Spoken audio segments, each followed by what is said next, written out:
you like it.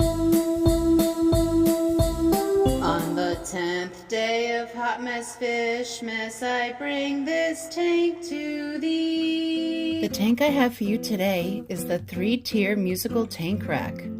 This rack contains 9 5.5 gallon tanks and was handcrafted by Peplin.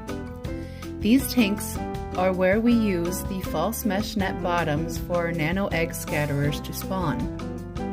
We move the breeders on to the next tank after a week.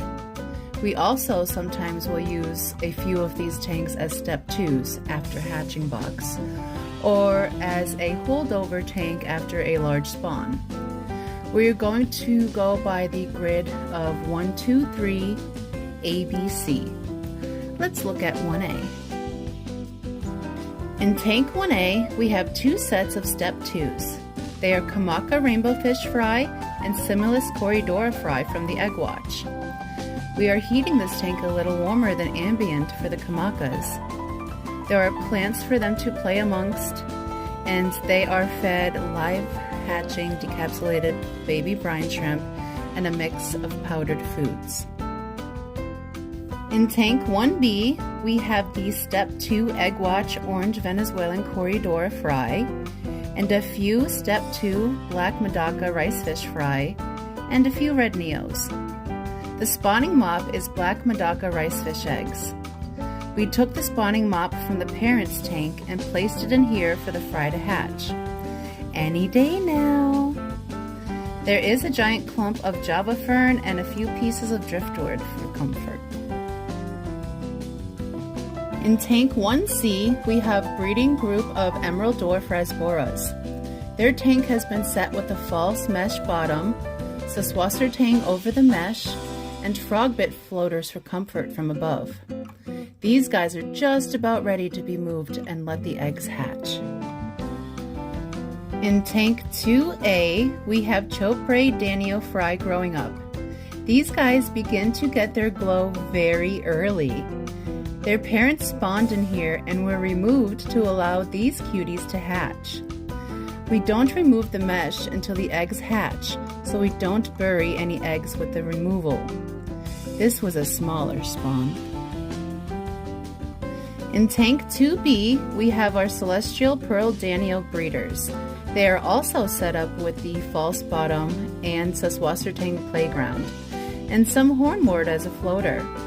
They spend most of their day in the forest, but mid-morning you can find them dancing above it. In tank 2C, we have a larger spawn of Chopre Danio fry that were spawned in this tank, and more step 2 orange Venezuelan corridora fry. They have a playground of Saswassertang and guppy grass, with hornwort for their floater. This spawn of Chopres are newer than 2A. Tank 3A is currently being used as a holdover tank for Similis corridora adults and black Medaka adults. It also has a few super red bristle-nosed young juveniles.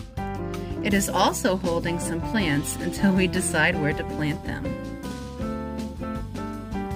In tank 3B are my adult blue Axelradi rasboras and Phoenix rasboras. I keep these two together at all times in a companionship. They cannot crossbreed, but they enjoy the added numbers.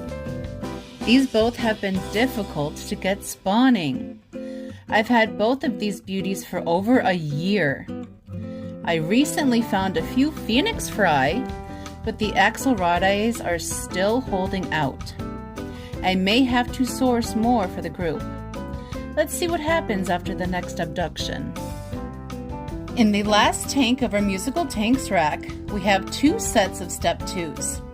The tank 3C contains Aves Creek Bosemani rainbow fish fry and Similis corridora fry. The tank is being heated to accommodate the Aves fry. There is also mixed neos in here to eat the extra bits of food. There's a Java fern attached to driftwood in there, believe it or not, and Anubias, duckweed as cover, and a cool rock Peplin found down by the creek. These babies grow up so fast. Most will be ready for their forever homes come spring. Until then, We will continue to keep their bellies full, read them bedtime stories, and sing them songs. Love is the most important part of all of this. I hope you enjoyed Day 10 in the 12 Tanks of Fishmas. We hope to see you tomorrow with Miss Dee Dee's selection for Day 11. Love you all.